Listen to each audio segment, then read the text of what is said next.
Hi friends, welcome to my channel. నేను మీ రాణి.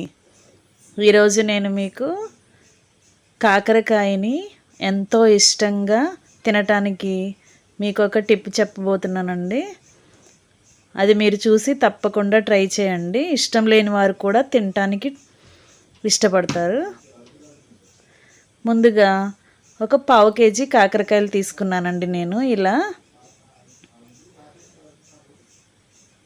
ఇలా ఒక 1/2 కేజీ కాకరకాయలు తీసుకుని దాని తర్వాత 2 ఉల్లిపాయలండి, ఇవి చిన్నవి. వీటిని సన్నగా కట్ చేసి ఇలా పక్కన పెట్టుకున్నాను. ఇప్పుడు గరం మసాలాకి చూపిస్తున్నానండి. ఎండు కొబ్బరి అండి, ఇది గసగసాలు 1 టీ స్పూన్, ధనియాలు, ఆ మూడింటిని శుభ్రంగా గ్రైండ్ చేసేసుకోవాలండి. మెత్తగా ఫైన్ పౌడర్లా చేసుకోవాలి. అలా వేసుకోవాలి. మీకు ఎండు కొబ్బరి అవైలబుల్ లేకపోతే పచ్చి కొబ్బరి అయినా యూజ్ చేసుకోండి. కానీ ఎండు కొబ్బరికి టేస్ట్ చాలా బాగా వస్తుంది కూరకి.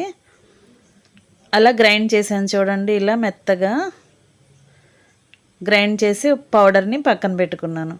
ఇప్పుడు కుకింగ్లోకి వెళ్ళిపోదామండి. ఇప్పుడు స్టవ్ ఆన్ చేసుకొని కళాయి పెట్టుకుని 2 గరిటెల ఆయిల్ పోసుకున్నానండి.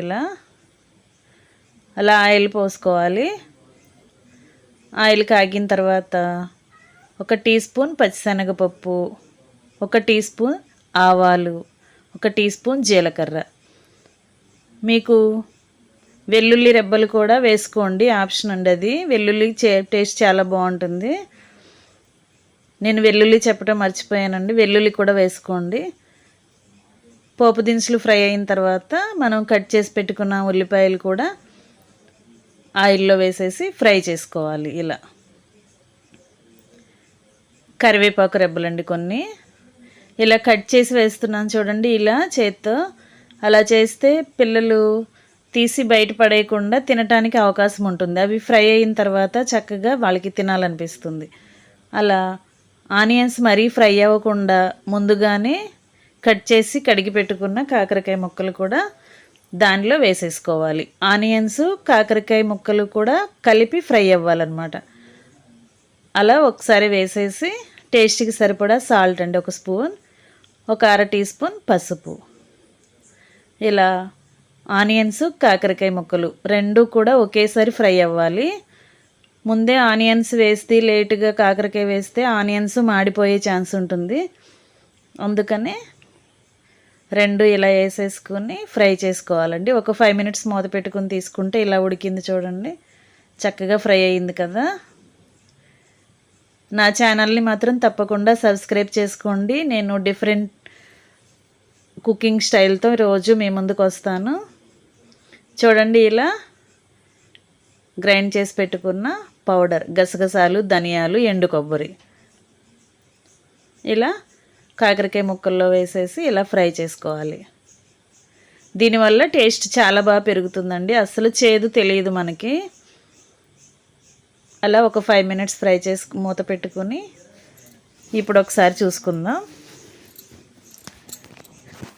చాలా వరకు ఫ్రై అయిపోయింది కదండి, చాలా మగ్గినాయి కదా కాకరకాయ ముక్కలు. ఇప్పుడు 2 టీ స్పూన్లు కారం అలా వేసుకొని చక్కగా ఫ్రై చేసుకోవాలి. మనం ఫ్రై చేసుకునేటప్పుడు స్టవ్ సిమ్లోనే పెట్టుకోవాలండి. చాలా సిమ్లో పెట్టుకోవాలి, స్లో ఫ్లేమ్లో ఉడికించుకోవాలి. మనం అలా ఫ్రై చేసే కొద్దీ ఎండు కొబ్బరిలో ఉన్న ఆయిల్ చక్కగా బయటకు వస్తుందండి. అలా బయటకు వచ్చి మనకి స్మెల్ తెలుస్తుంది, ఫ్రై అయ్యేటప్పుడు స్మెల్ తెలుస్తుంది. అలా మనకి ఎంత ఫ్రై అయితే అంత చేదు తగ్గుతుందన్నమాట. అలా కొబ్బరి టేస్ట్ దానికి ఫ్రై అయ్యే కొద్దీ ఆ చేదు అనేది మనకి తెలియదు.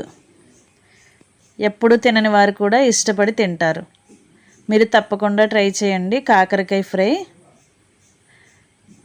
మీకు చాలా బాగా నచ్చుతుందండి. నా ఛానల్ని తప్పకుండా సబ్స్క్రైబ్ చేసుకుని నాకు సపోర్ట్ చేయండి. నాకు వీడియోస్ చేయాలని ఇంట్రెస్ట్ మరీ పెరుగుతుంది. మీ వల్ల నేను ఇంకా వీడియోస్ ఎక్కువ చేయడానికి ట్రై చేస్తూ ఉన్నాను. మీకు డిఫరెంట్ వంటకాలతో రోజు మీ ముందుకు వస్తాను. తప్పకుండా ట్రై చేస్తారు కదా friends. Thank you for watching. నేను మీ రాణి.